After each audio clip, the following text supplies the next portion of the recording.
Olá, meus caros amigos, sejam todos muito bem-vindos a mais um episódio do nosso quadro Motovlog. Eu sou o Thiago Almeida, esse é o meu canal. Estamos de volta depois de muito tempo sem vídeo, porque o nosso estúdio habitual aqui, as estradas de Brasília estavam inundadas nos últimos tempos e eu estava deixando a moto mais na garagem.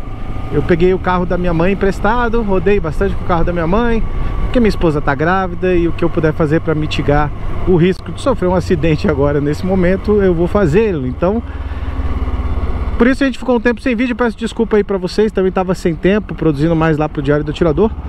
Mas vamos nessa, estamos de volta, voltamos e eu quero falar mais aqui pra vocês novamente. Esse canal de vez em quando ele dá uns hiatos mesmo, é assim, é vlog, né? A gente faz quando tem tempo, esse canal não tem monetização, então se você quiser ajudar a colaborar para o conteúdo sair mais, você pode também optar por se tornar membro aqui do canal. Você bota aí embaixo, aí tem várias opções aí de assinatura para você ajudar financeiramente aqui o nosso trabalho. Mas é isso aí. Bom, hoje o tema vai ser a série que tá todo mundo falando, Adolescência, uma série da Netflix que eu assisti neste domingo, assisti com a minha esposa e bom, tá todo mundo falando sobre isso e eu quero convidá-los a assistir também, a alinhar as expectativas e falar um pouco sobre o tema principal da série. Então vamos lá, para quem nunca ouviu falar da série, para quem não sabe nem do que eu tô falando, a série Adolescência, ela tá na Netflix, é uma minissérie, né? São 4 episódios de 1 hora mais ou menos, e que fala sobre um caso inspirado em casos reais. Ele não é um caso real, mas ele é inspirado em vários casos reais que aconteceram no Reino Unido, na Inglaterra, de crianças, né, se envolvendo em crimes de assassinato dentro de escola ou fora da escola, ou brigazinha com amiguinha, não sei o que. E essa série, então, ela vai contar um drama de um garoto de 13 anos que é acusado logo no primeiro episódio, né, já começa no primeiro episódio ele sendo preso pela polícia por suspeita de homicídio, um homicídio que teria acontecido no dia anterior. E aí a gente vai ver o drama desse menino, da família dele, um pouco da investigação. E cada episódio vai ser dividido em um tema específico, né? Então no primeiro episódio a gente tem a prisão dele logo no início, e a burocracia na delegacia, e o drama da família. E aí fica aquela coisa, coleta impressão digital, e coleta sangue, e cadastra o menino, e leva pra cela, e aí conversa com a família, interrogatório, advogado, toda aquela burocracia de uma prisão, né, naquele contexto de uma criança, né, uma criança ainda assustada, uma criança de 13 anos, a família, que não é uma família desestruturada, é uma família de classe média comum. Então assim, já choca, né, porque sai de muitos dos estereótipos. Ele já tá dizendo, olha, é uma família normal e tal. E aí o policial fica achando que o pai tem alguma coisa com o filho, que abusa do filho de algum jeito, porque a primeira conclusão que as pessoas têm num crime desse tipo é que a família é desestruturada, alguma coisa assim, né? A família tem alguma responsabilidade. E nesse caso, não, é um mistério, ninguém sabe exatamente por que ele fez isso. O garoto nega. E ao final do primeiro episódio é mostrado um vídeo de uma câmera de TV, de um circuito de TV, local do crime, onde mostra ele claramente esfaqueando a menina. E aí não resta dúvidas, né? Ele é o culpado, o garoto é o culpado. E o episódio acaba com o drama, né, dele com o pai, e o pai sem saber o que fazer e tudo. No segundo episódio, a gente tem um pouco da investigação. Então o investigador vai para a escola tentar saber o motivo, eles precisam encontrar a arma do crime.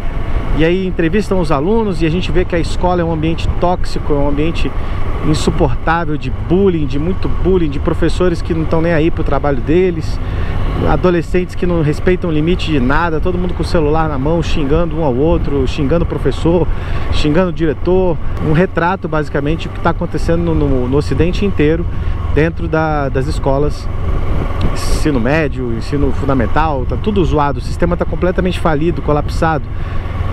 E aí uma coisa interessante é que o filho do investigador é um garoto que sofre bullying.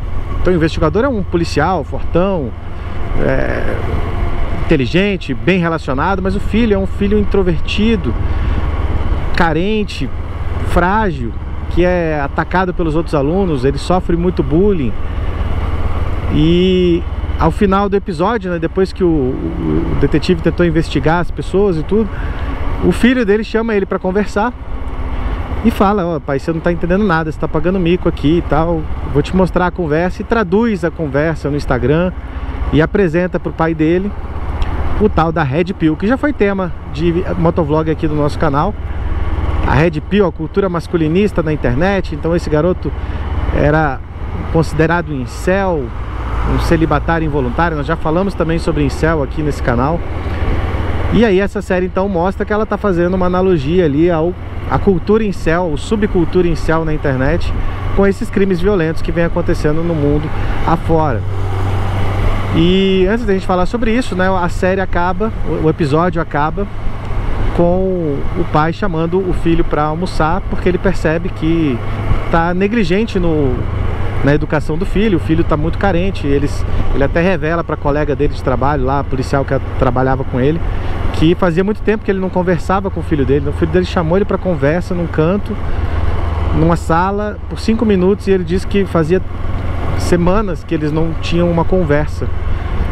Então a gente vê por que o menino sofre bullying, né? Porque ele tem um pai ausente, pouco referencial masculino. Apesar de ter um pai que é um estereótipo masculino completo, um policial forte, bem relacionado, simpático, o filho, ele não conseguiu transmitir isso pro filho, porque ele está sempre trabalhando, e o filho então carece desse relacionamento paterno. E aí ele cai na real e fala: putz, o meu filho poderia ter sido esse garoto, poderia ter sido o assassino.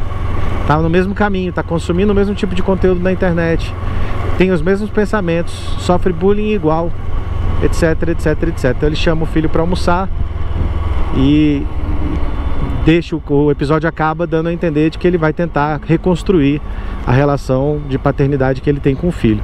Um episódio interessante, muito bacana. E aí o terceiro episódio a gente já sai desse assunto, não vai voltar mais na investigação, não vai voltar mais na ação policial. Nós vamos para um interrogatório de uma psicóloga com o assassino, com o menino. Que a gente vai ter uma noção da psique do garoto. E é engraçado que tem um personagem no episódio, vocês vão assistir, vocês vão ver. Tem um personagem lá, que é o cara que está na segurança do presídio e tal, que é claramente um incel, né? Ele é claramente um incel, ele é claramente um incel adulto, que tem muita dificuldade de falar com mulher, que tem uma aparência ruim e que não tem nenhum trejeito social, né? E muito provavelmente é um incel. Então fica a série dá esse recadinho, quase ninguém percebeu isso, inclusive. É que incel não é só uma cultura na internet, né? Existem pessoas realmente que são assim, por algum traço de autismo, por alguma inabilidade social, aparência, não conseguem se relacionar com mulheres, têm pouca capacidade de relacionamento, inclusive introspectivos e tal. E esse é um episódio legal, para muitos é o episódio preferido das pessoas, pelo que eu vi. E aí no quarto episódio a gente vai ter a família, como que a família está lidando com isso. A gente vê que a irmã do garoto é uma menina normal, é uma menina bem criada, amorosa. A família tenta se unir e superar aquilo, a falta do filho que está preso. Então a série é dividida exatamente assim, 4 episódios, cada um trata de um tema. Não há um fechamento completo, né? Não há um aprofundamento também de nada, é tudo muito superficial. Eu fui com uma certa expectativa, porque estava todo mundo falando que era a melhor série de todos os tempos, e eu saí um pouco tanto frustrado, né? Mas também tá tudo tão ruim hoje em dia, né? Que basta alguma coisa sair um pouquinho da média para ser considerado o trabalho mais brilhante de todos os tempos. Mas não, a série é uma série normal, uma série comum, que deixa mais perguntas do que respostas. Talvez por isso tenha tido tanto sucesso, né? Porque deixa as pessoas pensarem e refletirem, e cada um vai ter uma interpretação daquilo que está vendo. A pessoa de esquerda vai culpar a internet, a direita fascista, bolsonarista, trumpista, etc. Cada um vai colocar o seu problema. O cara que é de direita vai dizer que a culpa é do feminismo, é da escola, é do bullying, da falta dos valores cristãos. Cada um vai ver ali o que quiser ver. Por isso que a série faz sentido, né? Isso é uma estratégia narrativa brilhante. Você pode passar um conteúdo superficial e deixar as pessoas interpretarem, discutirem, debaterem. Por isso que tá todo mundo falando sobre isso, e faz com que mais gente vá assistir a série, e etc, etc. Mas é uma série bem produzida, tá? Tem atuações muito boas, os atores são excelentes. A série é inteira gravada num take só, isso é fantástico, né? Eu não me lembro de ver isso antes. Então você tem um episódio de 1 hora, ele é de 1 hora mesmo. A gravação acontece sem cortes, uma porrada só, como se fosse uma grande peça de teatro, só que com muito mais gente, com muito mais cenários. Então se eles vão mudar de lugar, eles têm que entrar no carro e você fica no carro acompanhando o trajeto inteiro, o que está acontecendo.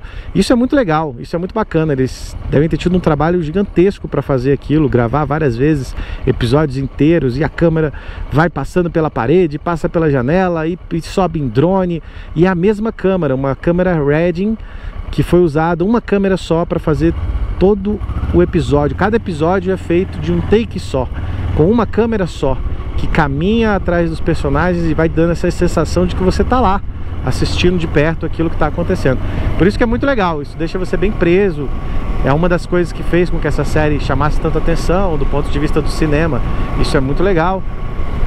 As atuações são muito boas, né? Você imagina, um take só, não tem corte. O cara tem que chorar, ele tem que chorar, e sai o choro, e sai realista. Isso é muito legal. Mas do ponto de vista filosófico, psicológico, é raso. É raso, tá? A própria apresentação da cultura Red Pill ali é super rasa. Muita gente falou que a série queria falar sobre isso, mas não, ela não quis falar sobre isso. Ela usou isso como um pano de fundo, apresentou ali no segundo episódio, muito superficialmente, o que aqueles garotos estavam assistindo, comentando.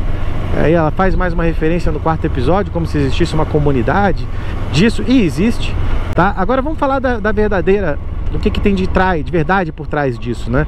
Sim, a cultura incel é uma subcultura da internet que tem alguma relação, sim, com crimes violentos envolvendo menores. Muitos dos casos de ataque a escolas estão ligados diretamente a essas comunidades, panelinhas do Discord, onde se fala sobre a cultura incel, onde incels se encontram e se estimulam. Um caso famoso é o Elliot Rogers, que é considerado um herói nessas panelinhas mais radicais de cultura incel, e nós já falamos sobre isso aqui. Vou deixar as referências rolando aqui em cima nos cards, para você quiser saber o que é incel, o que é Red Pill. Eu traduzo esses conceitos ali como sintomas do adoecimento da nossa sociedade, né? Então você imagina, hoje em dia tem um monte de garoto de 13 anos dizendo que é incel. Não, cara, se você tem 13 anos, você não é incel, porra. Você é só um garoto de 13 anos, caralho. Você não deveria nem estar pensando nesse tipo de coisa. Você não deveria nem estar pensando em se deitar com meninas da sua idade, de 13 anos de idade. Você é um moleque, você é um garoto. Calma, se desenvolva, estude. A sua hora vai chegar. Só que o amadurecimento sexual precoce das crianças está causando isso. A criança não deveria estar se envolvendo em relacionamentos sexuais nessa idade.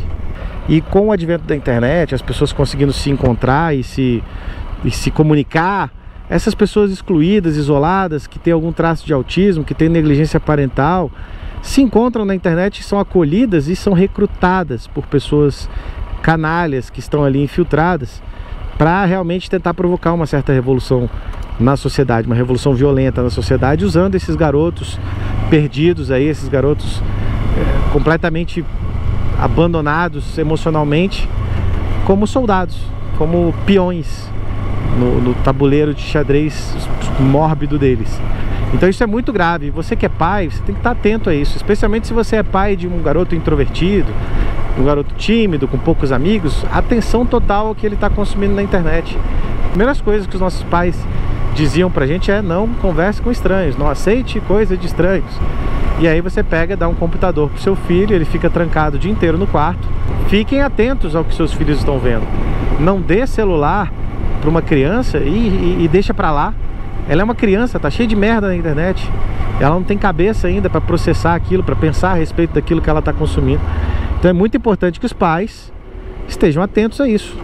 Não negligenciem essa parte. Para muitos pais hoje em dia é muito fácil. Você vai lá e bota um moleque de 2 anos de idade, cansei de ver isso, bebezinho, que mal consegue segurar a cabeça ainda, vai lá e põe um celular, um tablet com desenho na frente dessa criança, e ela vai ser treinada desde cedo a tela o tempo inteiro, e fica viciada em tela, e fica irritada, e fica autista, e não consegue falar, e não consegue escrever, e não consegue aprender, e não consegue interagir com ninguém. Ela está viciada em tela, porque criança não deveria estar usando tela. Criança devia estar brincando, se desenvolvendo fisicamente, emocionalmente, entrando em conflito com os coleguinhas, resolvendo os conflitos com os coleguinhas, brincando, desenvolvendo seu corpo, sua mente, suas experiências, e não só na frente de uma tela, sendo hipnotizado ali por uma porcaria de um desenho, uma musiquinha ridícula e repetitiva. Então atenção, você que é pai, você que tem filho adolescente, fique esperto, porque essas coisas vão aumentar. Eu já falei sobre isso, que ataques a escolas vão aumentar muito, porque isso existe e está sendo negligenciado. As autoridades não estão nem aí para isso, ninguém está nem aí para isso, ninguém está dando a devida atenção a isso. E é grave, é uma coisa grave, é uma coisa muito grave. E conforme a revolução sexual vai ficando vai atacando cada vez crianças mais jovens, esses problemas vão se multiplicar cada vez mais. Me teletransportei aqui. Por que eu falo que isso é uma reação da revolução sexual? Antigamente, cara, as pessoas casavam cedo. Meu pai casou com a minha mãe com 20 anos de idade. Meu avô casou com a minha avó, acho que ela tinha 16, ele tinha 18. E eles passaram a vida inteira juntos. Então, era assim que as coisas funcionavam no passado. Você se apaixonava por uma mocinha, namoravam durante um tempo, conhecia a família, pegava a aprovação dos pais e tal, casava e passavam o resto da vida juntos. E era isso. Essa era a vida. Hoje as mulheres ganharam o direito de fazer sexo livremente, fazer sexo quantas vezes quiser, anticoncepcional, para elas se protegerem de gravidez. Em outros países, para as mais irresponsáveis, até o aborto já foi liberado, para que ela não tenha nenhuma consequência do comportamento desviado dela. E aí, obviamente, as mulheres que não foram feitas para esse tipo de comportamento, elas não estão felizes. As mulheres estão mais deprimidas do que nunca, são grandes usuárias, são as principais usuárias de medicamentos antidepressivos e tudo mais. As mulheres não estão mais felizes por causa disso, essa é a grande verdade. E o homem ganhou então o direito de fazer sexo sem nenhum tipo de colateral. Ele não tem mais nenhum tipo de compromisso. O homem que pode sim separar a relação sexual do sentimento, o homem é feito para isso, é o macho de todas as espécies. Ele acasala com múltiplas fêmeas, até para proliferar a espécie. O custo da gravidez ela é muito mais da mulher. Então a mulher sempre teve ao longo da história um cuidado muito grande com a seleção do parceiro. Hoje ela não tem mais esse cuidado e o homem não tem mais o compromisso de cuidar dessa mulher. Agora ele transa com ela e acabou, e tchau, e amanhã ele tá com outra, e amanhã ele tá com outra. O homem tá feliz da vida com essa revolução sexual. A mulher não. A mulher tem que cuidar do filho sozinha. Ela, quando engravida, tem que ficar com a bomba na mão sozinha. O filho cresce sem pai, sem referencial masculino, né? O fato das pessoas se engajarem sexualmente mais cedo, com múltiplos parceiros, dificulta tanto para o homem quanto para a mulher manter a fidelidade no casamento. Então a gente tem uma explosão de adultérios e divórcios. As pessoas têm muita dificuldade de manter o casamento.